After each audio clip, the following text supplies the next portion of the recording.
Assalamualaikum warahmatullahi wabarakatuh. Perkenalkan, nama saya Ade Putra Dahir, NIM 18090350504. Sini saya akan melakukan pembahasan mengenai soal ujian akhir semester genap tahun angkatan 2019-2020 mata kuliah Operational Research 1. Sini ada 3 soal. Ini soal pertama. Ada 3 orang pegawai suatu perusahaan yang masing-masing akan ditempatkan menjadi kepala bagian pemasaran di suatu kota tertentu. Ada 4 kota yang membutuhkan kepala bagian dan masing-masing dari 3 orang yang tersedia. Berdasarkan pertimbangan tertentu mengendaki tunjangan jabatan yang berbeda seandainya ditempatkan pada kota-kota tersebut. Tabel berikut menunjukkan besaran tunjangan jabatan. Tunjangan jabatannya dalam puluhan ribu rupiah yang dikehendaki oleh masing-masing orang pada tiap kota yang berbeda. Nah, ini terdapat 4 kota dan terdapat juga 3 orang yang tersedia buat jadi kepala bagian. Nah, ini tunjangan jabatannya untuk tiap orang di tiap kotanya jika ditempatkan di tiap kota. Di sini bisa dilihat tunjangan jabatannya. Terus pertanyaannya, bagaimana penempatan ketiga orang yang ada sehingga biaya yang dikeluarkan perusahaan untuk memberikan tunjangan jabatan kepada ketiga orang menjadi minimal? Jadi langsung saja kita ke jawabannya. Di sini karena di soal tadi ada 4 kota dan hanya 3 orang yang tersedia, jadi saya menambahkan dummy untuk 3 orang yang tersedianya. Jadi di sini bisa dilihat, jadi di sini terdapat 4 baris dan juga 4 kolom, jadi sama. Jadi saya menambahkan dummy di kolom kepala bagiannya. Terus karena ini kita mencari tunjangan jabatan kepada ketiga orang tersebut menjadi minimal, jadi kita setiap kolom kita kurangi dengan angka yang terkecil. Sini angka terkecilnya itu adalah 110 di kolom ARI, 110 dan di kolom Novi itu 100, dan di kolom IKA itu 100 juga. Sedangkan nilai daminya 0. Nah, ini semuanya yang sini di kolom ARI itu semua yang ada di kolom ARI ini dikurangi 140. Terus yang ada di kolom Novi juga dikurangi yang terkecilnya itu 100. Di kolom IKA juga dikurangi dengan 100 karena 100 itu jumlah terkecil juga yang di kolom IKA. Nah, jadi hasilnya itu setelah dikurangi tadi, ini hasilnya. Yang di kolom ARI setelah semuanya dikurangi 140, di kolom Novi ini hasilnya setelah dikurangi 100, dan di kolom IKA ini hasilnya setelah dikurangi 100 dan daminya tetap 0. Terus selanjutnya kita bisa tarik garis lurus ini. Setelah ditarik garis lurus kita bisa mendapatkan 4 garis lurus, nah yang mana sama dengan jumlah baris dan juga kolom. Jadi ini optimum. Jadi kita bisa langsung untuk melakukan penempatan kepala bagian ini langsung di tiap kotanya. Yang dimana di sini di yang pertama kita di dummy, karena dummy di Palangkaraya di Palangkaraya itu hanya 1 yang bernilai 0, jadi di Palangkaraya kita tempatkan dummy. Jadi karena di Palangkaraya kita tempatkan dummy, jadi tidak ada orang yang bisa kita tempatkan di Palangkaraya, jadi kosong. Terus kita lanjut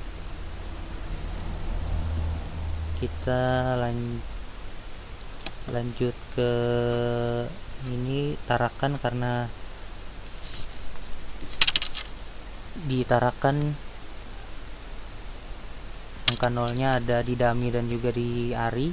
Jadi karena di Dami tadi sudah kita tempatkan di Palangkaraya, jadi ditarakan itu kita bisa tempatkan oleh Ari. Terus kita lanjut ke Pontianak, karena Ari juga bisa ditempatkan di Pontianak. Tadi karena Ari sudah kita tempatkan di Tarakan, jadi di Tarakan kita tempatkan Ika. Nah yang terakhir itu di Banjarmasin, jadi kita tempatkan Novi karena Novi hanya bisa ditempatkan di Banjarmasin. Terus kita lihat berikutnya, di sini ada kota, nama kepala bagian dan nama kepala bagian pemasaran dan ongkos-ongkosnya. Yang pertama Banjarmasin, itu di sana sudah tadi kita tempatkan Novi, itu biaya atau ongkosnya itu 100.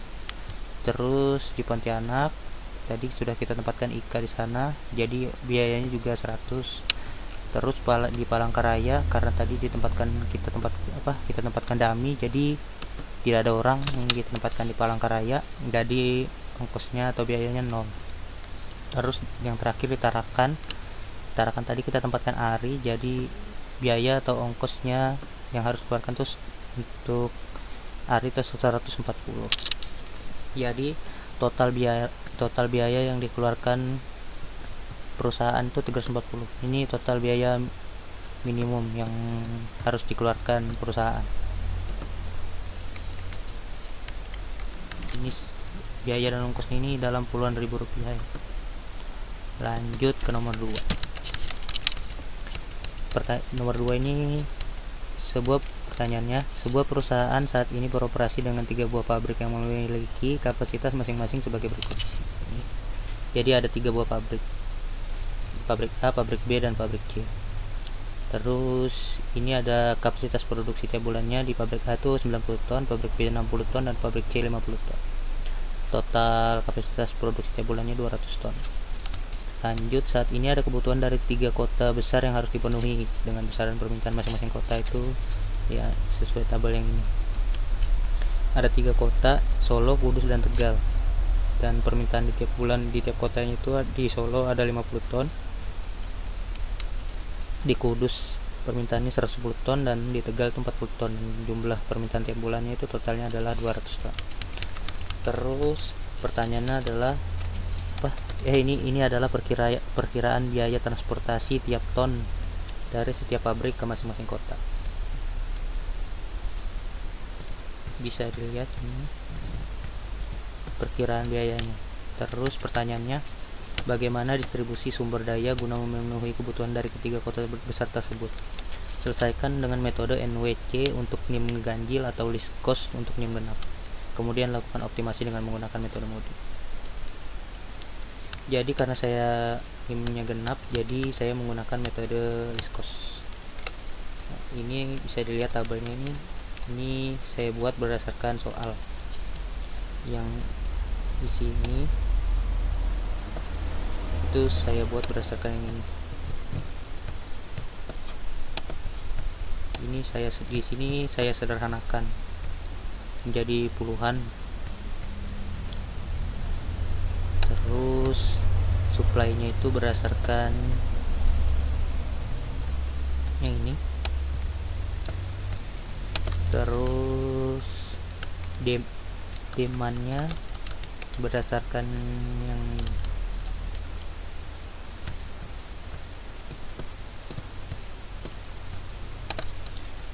Terus selanjutnya kita langsung masuk ke metode list cost. Karena tadi yang ditanya adalah biaya minimumnya, jadi kita mulai dengan biaya yang paling kecil. Biaya yang paling kecil di pabrik A itu adalah 5. Jadi di pabrik A itu karena supply-nya 90 ton dan demand-nya itu 110 ton, jadi di pabrik A ini kita tempatkan 90 ton untuk pabrik A ke Kudus. Lanjut, di sini ada pabrik A ke Tegal tuh biayanya 8. Karena jumlah supply-nya di pabrik A hanya 90 ton yang sudah kita kirim tadi ke Kudus, jadi di Tegal kosong, tidak ada. Begitu juga dengan pabrik A ke Solo. Terus dari pabrik B yang terkecil tuh ada 10. Ini karena suplainya itu 60 ton dan demandnya 40 ton, jadi kita hanya bisa mengirimkan 40 ton di sini. Terus karena masih ada tersisa 20 ton, terus kita lanjut ke angka terkecil yang kedua itu 15. Jadi kita karena tadi suplainya 60 ton, masih ada 20 ton, dan sini demandnya 50, kita hanya bisa mengirimkan 20 karena tadi yang tersisa dari suplai hanya 20. Terus lanjut ke pabrik C yang terkecilnya itu 20. Di suplainya di pabrik C di pabrik C itu yang terkecil 10, itu di pabrik C ke Kudus. Terus jumlah suplainya itu 50 ton, jumlah suplai pabrik C, jumlah demandnya itu 110 ton. Di sini kita hanya bisa mengirim 20 ton untuk dari pabrik C ke Kudus. Lanjut ke yang terkecil selanjutnya, ini 19, itu dari pabrik C ke Tegal, yang mana suplainya 50 ton. Di sini demandnya 40 ton. Karena demandnya 40 ton, jadi di sini sudah kita kirim semua yang dari pabrik B. Terus kita lanjut karena di sini tadi masih ada sisa 30, jadi kita lanjut ke yang sini dari pabrik C ke Solo. Karena dari pabrik C ke Solo itu suplainya 50 ton, jadi masih ada tersisa 30 ton. Jadi kita bisa di sini di demandnya di Solo 50 ton, jadi kita hanya bisa mengirim 30 ton karena tadi sisa 20 nya sudah kita kirim ke Kudus. Terus lanjut, ini total biaya transportasi yang ini kita tambahkan saja semuanya. Yang ini kita kalikan dulu, 90 dikali 5, terus ditambah 20 dikali 15, terus ditambah 40 dikali 10, terus ditambah 30 dikali 25, terus ditambah 20 kali 10. Itu yang mana hasilnya adalah 2100. Ini dalam puluhan ribu rupiah. Sebelum lanjut, kita cek generasinya dulu, yang mana baris dan kolom dikurang 1 itu harus sama dengan 5. Nah, baris dan kolomnya itu adalah 3, dan juga berarti kita langsung bisa tambahkan ya, 3 ditambah 3 dikurang 1 itu sama dengan 3 dikurang 1 tadi sama dengan 5. Jadi berarti kita bisa mendapatkan solusi optimum dengan metode ini. Kita lanjut masuk ke metode MODI karena kita akan melakukan optimasi menggunakan metode MODI. Nah, di metode MODI ini kita menambahkan U1, U2, U3, dan V1, V2, dan V3. Terus setelah itu kita kita tentukan variabel basisnya, dimana variabel basisnya itu ada X12 itu adalah dari pabrik A ke Kudus, X21 itu adalah dari pabrik B ke Solo, X23 itu adalah dari pabrik B ke Tegal, X31 itu adalah dari pabrik C ke Solo, dan X32 itu adalah dari pabrik C ke Kudus. Terus kita ambil U1 sama dengan 0. Terus kita langsung masuk ke persamaan ini,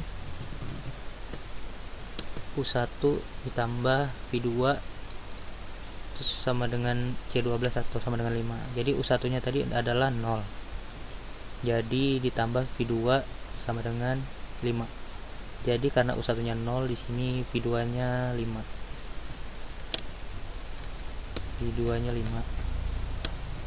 Terus karena kita sudah dapatkan V2, kita masuk ke persamaan ini. persamaan yang paling bawah.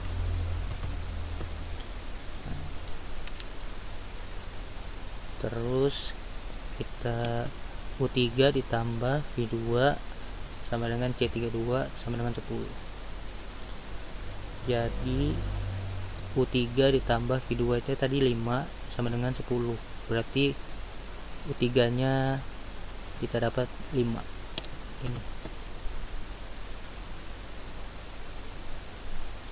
Terus karena kita sudah dapat U35, kita lanjut ke sini.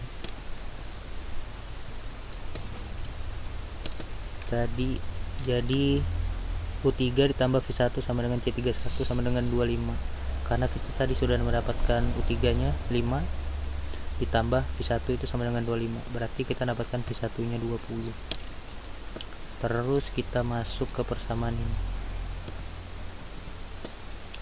U2 ditambah V1 itu sudah kita dapatkan tadi 20 sama dengan 15. Berarti karena V1 nya itu 20, jadi U2 nya itu adalah min 5. Terus kita lanjut ke persamaan ini. U2 ditambah V3 sama dengan 10. U2 nya tadi kita dapat adalah negatif atau min 5 ditambah V3 itu sama dengan 10. Berarti kita bisa dapat V3 nya itu adalah 15.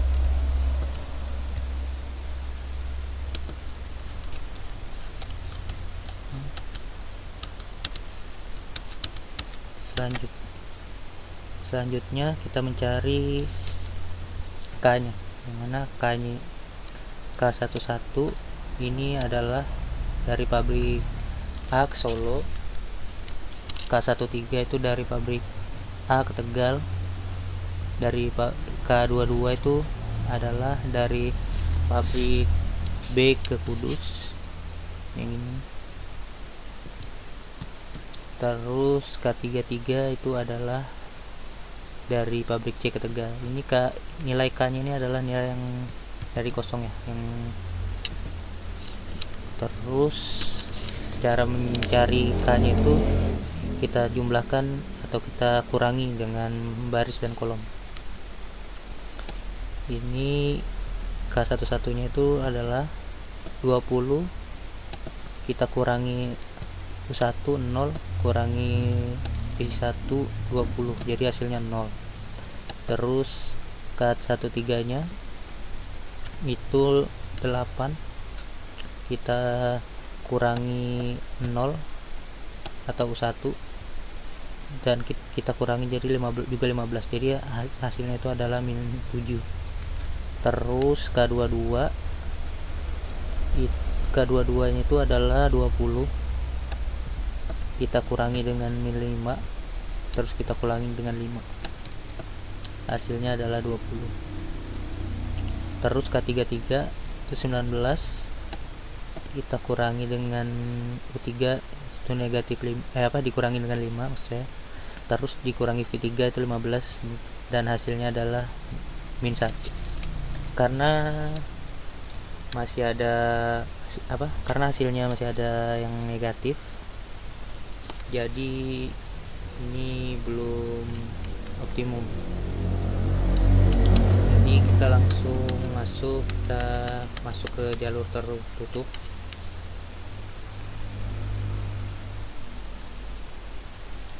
Kita buat di jalur tertutupnya ini X13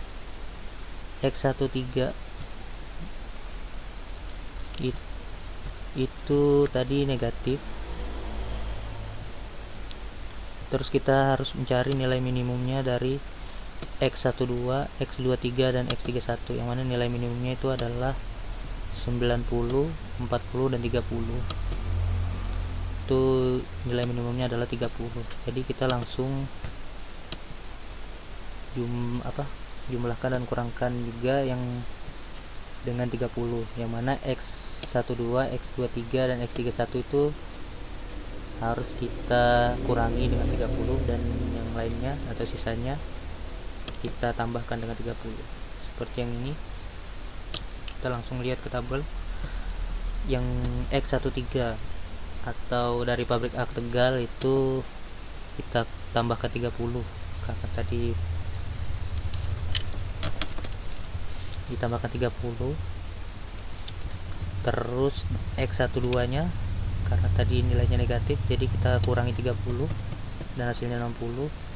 Terus kita ke X21 di sini kita tambahkan 30 karena nilainya tadi positif. Terus X23 kita kurangi 30 karena nilainya negatif. Terus pabrik C ke Solo atau X31 tadi karena nilainya negatif jadi kita kurangi 30 juga. Terus X32 karena nilainya positif kita tambahkan 30. Terus kita dapat yang tabel ini setelah kita kurangi yang dari penjumlahan yang di atas dan kita tambahkan, kita dapat nilai baru di tabelnya. Kita dapat hasil yang baru yang mana dari pabrik A ke Kudus atau X12 itu kita dapat 60, X13 nya jadi 30, X21 nya kita dapat 50, X23 nya kita dapat 10, dan X31 nya tadi 0 jadi di sini kosongkan. Terus di sini X32 nya 50. Terus selanjutnya kita cari variabel basisnya lagi. X12 variabel basisnya masih ini X12 dari pabrik A ke Kudus, X13 dari pabrik A ke Tegal, X21 dari pabrik B ke Solo, X23 dari pabrik B ke Tegal. Terus X32 itu dari pabrik C ke Kudus. Terus langsung kita ambil U1 nya sama dengan 0. Jadi langsung kita masukkan ke persamaan yang ini, persamaan pertama. U1 ditambah V2 sama dengan 5. U1 nya 0, kita tambahkan V2 sama dengan hasilnya 5. Berarti V2 nya kita dapatkan adalah jumlahnya 5. V2 nya kita jumlahnya 5, dapatkan 5. Terus karena kita sudah dapatkan nilai V2, berarti kita masuk ke persamaan ini. U3 ditambah V2 sama dengan 10. Jadi U3 kita masukkan tadi V2 nya sama dengan 5, jadi U3 ditambah 5 sama dengan 10. Berarti kita dapatkan nilai U3 nya itu 5. Karena kita sudah dapatkan nilai U3, kita masuk karena kita dapatkan tadi, jadi kita langsung masuk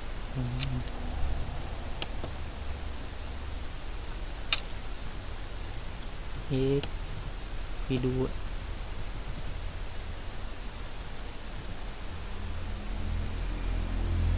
Kita langsung ke persamaan berikutnya yang ini. U1 ditambah V3 sama dengan 8. Jadi nilai U1 nya itu kan tadi 0. Terus nilai V3 nya belum kita ketahui, terus hasilnya adalah 8. Berarti nilai V3 nya itu adalah 8. Terus lanjut kita ke sini. Karena nilai V3 nya sudah kita dapatkan, berarti nilai U2 ditambah 8 sama dengan 10. Berarti nilai U2 nya adalah 2. Terus lanjut ke persamaan yang terakhir yang ini. Kita jumlahkan U2 tambah V1 sama dengan 15. Jadi U2 nya tadi adalah 2 ditambah V1 sama dengan 15. Berarti V1 nya adalah 13. Ya, selanjutnya kita mencari nilai k-nya, yang mana nilai k itu tadi yang kosong, yang ini, yang tidak ada atau tidak terjadi pengiriman. Ini yang pertama itu K11, terus K22, terus K31 dan K33.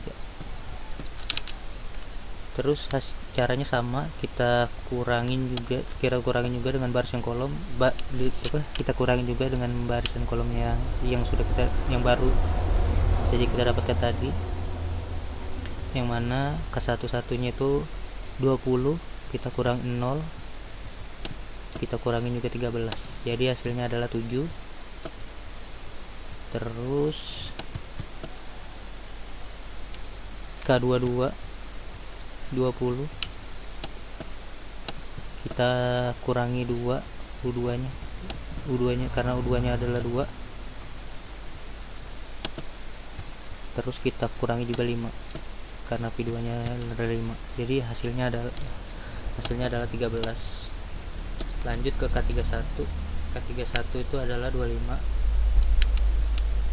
K31 adalah 25, jadi kita kurangi dengan U3 itu adalah 5, dan juga kita kurangi V1 itu 13, jadi hasilnya adalah 7. Lanjut ke K33, dimana K33 itu nilainya adalah 19,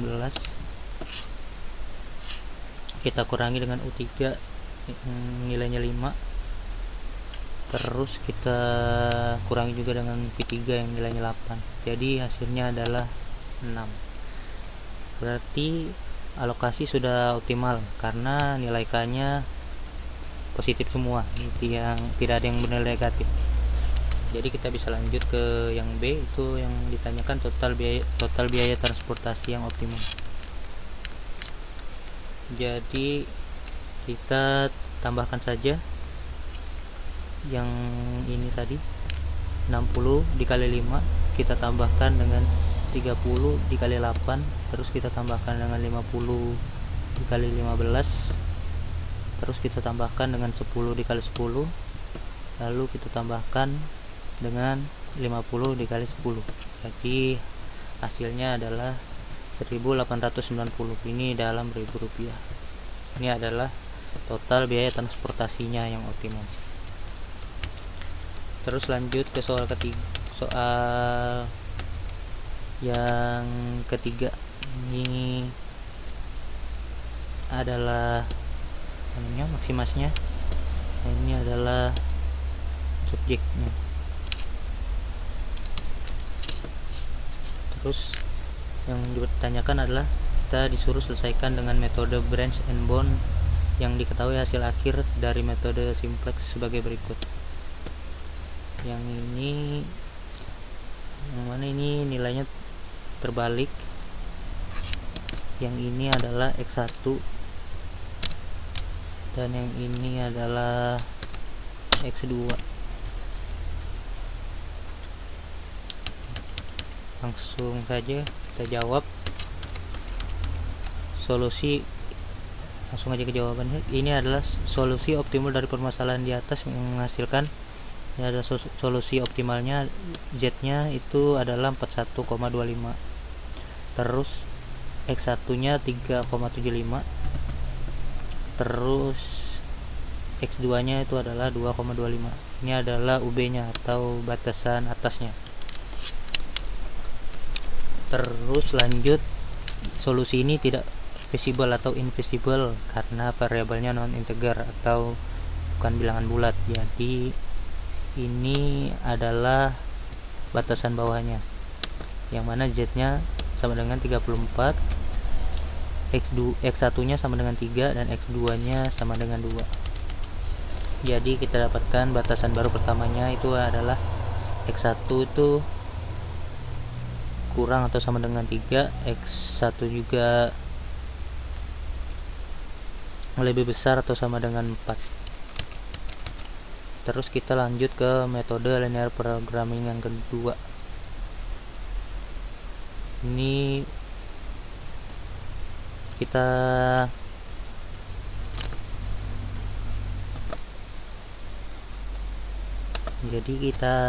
lanjut ini ke model linear programming yang kedua, yang mana kita menggunakan batasan barunya X1 kurang dari atau sama dengan 3.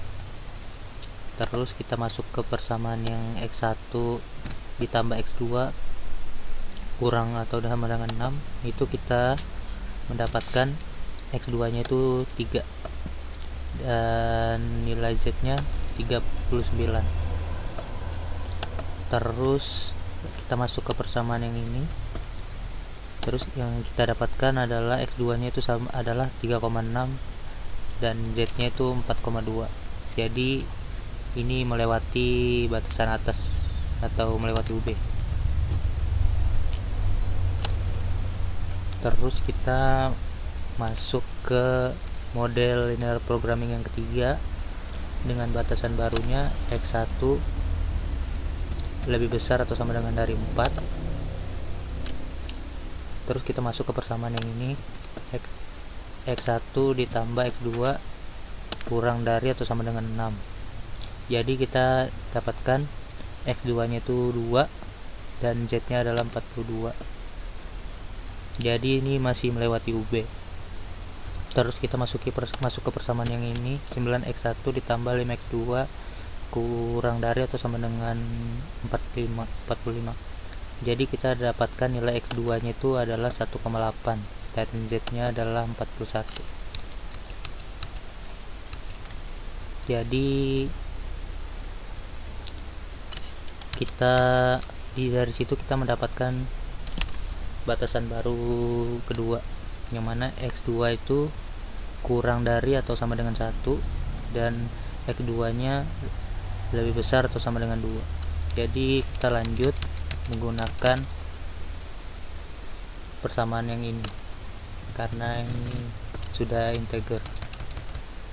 Terus kita masuk ke model linear programming yang keempat menggunakan batasan baru. Yang menggunakan batasan barunya ini X2 dikurang X2 lebih kecil atau sama dengan 1. Nah, kita masuk ke persamaan yang ini, X1 ditambah X2 kurang atau sama dengan 6. Terus kita dapatkan nilai X1 nya itu 5. Terus nilai X2 nya 1. Terus nilai Z nya itu 45. Ini masih melewati UB. Nah, terus kita masuk ke persamaan yang ini, 9x1 ditambah 5x2 itu adalah kurang dari atau sama dengan 45. Terus didapatkan ini X1 sama dengan 4,44, yang mana ini adalah hasil dari ini. Terus kita dapatkan X2 nya 1, terus hasilnya adalah Z nya 40,56. Terus kita lanjut ke model linear programming yang kelima, yang kita menggunakan batasan barunya yang ini, X2 lebih besar atau sama dengan 2. Terus kita masuk ke persamaan yang ini, X1 ditambah X2 itu lebih kurang atau sama dengan 6. Terus kita dapatkan X1 nya sama dengan 4 dan X2 nya sama dengan 2 dan Z nya sama dengan 42. Ini masih melewati UB. Terus kita masuk ke persamaan yang ini, 9x1 ditambah 5x2 itu kurang dari atau sama dengan 45, yang mana kita dapat X1 nya 3,89 dan X2 nya sama dengan 2. Ini melanggar batasan X1 kurang dari 4. Jadi X1 lebih besar atau sama dengan dari 4. Jadi X1 nya kita jadikan 4 dan X2 nya tetap 2. Jadi kita dapatkan Z nya itu adalah 42. Ini masih melewati UB. Terus dari sini kita mendapatkan batasan baru yang ketiga, mana X1 lebih kecil atau sama dengan 4 dan X5 lebih besar atau sama dengan 5. Terus kita masuk ke model linear programming yang ke-6 yang menggunakan batasan baru yang ini, X1 lebih kurang atau sama dengan dari 4. Terus kita masuk ke persamaan yang ini, X1 ditambah X2 lebih besar atau lebih kurang atau sama dengan 6. Terus kita di sini dapatkan X1 nya 4 dan X2 nya 2. Ini melanggar batasan X2 kurang dari atau sama dengan 1. Jadi X2 nya kita jadikan 2 dan X1 nya tetap 4, dan kita dapatkan Z nya adalah 37. Terus kita masuk ke persamaan yang ini, 9X1 ditambah 5X2 lebih kurang atau sama dengan 45, yang mana X2 nya kita dapat 1,8 dan X1 nya sama dengan 4, yang mana X2 nya itu 1,8 tuh melanggar batasan yang mana X2 itu lebih kecil atau sama dengan 1. Jadi X2 nya kita ubah jadi 1, X1 nya tetap 4, dan didapatkan nilai Z nya itu 37. Kita lanjut ke persama model linear programming yang ke-7 menggunakan batasan barunya ini adalah X1 lebih besar atau sama dengan 5. Terus kita masuk ke persamaan yang ini, X1 ditambah X2 itu lebih kurang dari atau sama dengan 6. Terus kita dapatkan nilai X1 nya itu 1 dan nilai X5 nya itu adalah 5, dan nilai Z nya itu adalah 45. Ini masih melewati UB. Terus kita masuk ke persamaan yang ini, 9X1 ditambah 5X2 itu lebih kurang atau sama dengan 45, yang mana kita dapatkan ini nilai X1 nya sama dengan 5 dan X2 nya itu 0. X2 nya 0, jadi nilai Z nya kita dapat adalah 40. Terus kita masuk ke hasil yang branch and bound nya.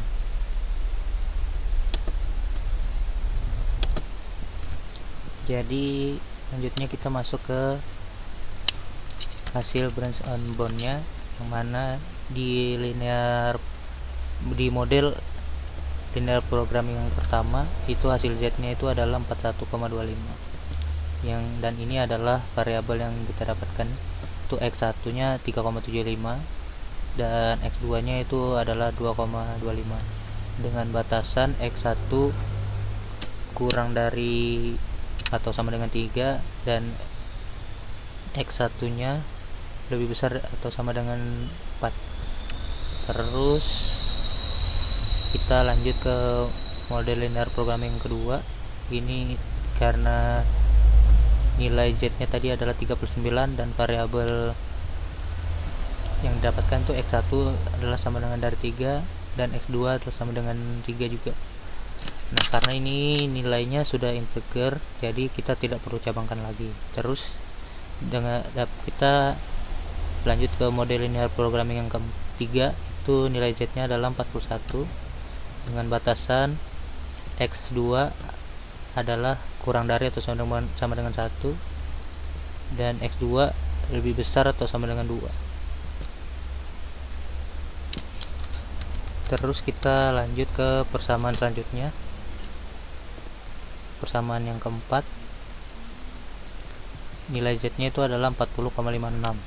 Terus dengan hasil variabel yang kita dapatkan tuh X1 sama dengan 4,44 dan X2 itu sama dengan 1.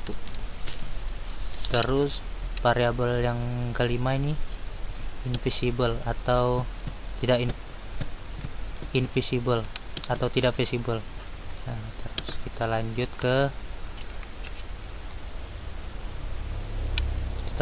ini kita gunakan ini batasannya X1 kurang dari atau sama dengan 4 dan X1 lebih besar atau sama dengan 5. Ya, terus kita lanjut ke model linear programming yang ke-6, itu hasil Z-nya adalah 37. Dan ini variabel yang kita dapatkan adalah X1 X1 sama dengan 4 dan X2 sama dengan 1. Ini sudah integer. Jadi kita tidak perlu cabangkan lagi. Begitu juga yang model linear programming yang ke-7, karena nilai Z-nya itu adalah 40. Jadi dari sini kita mendapatkan 3 yang integer tuh, yaitu adalah model linear programming yang kedua, terus linear programming yang ke-6, dan nilai yang model linear programming yang ke-7.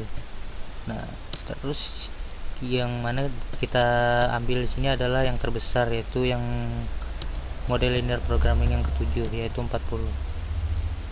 Jadi yang mana itu variabel yang didapatkan adalah X1 sama dengan 5 dan X2 sama dengan 0, dengan nilai Z itu sama dengan 40. Nah, ini adalah nilai yang optimal.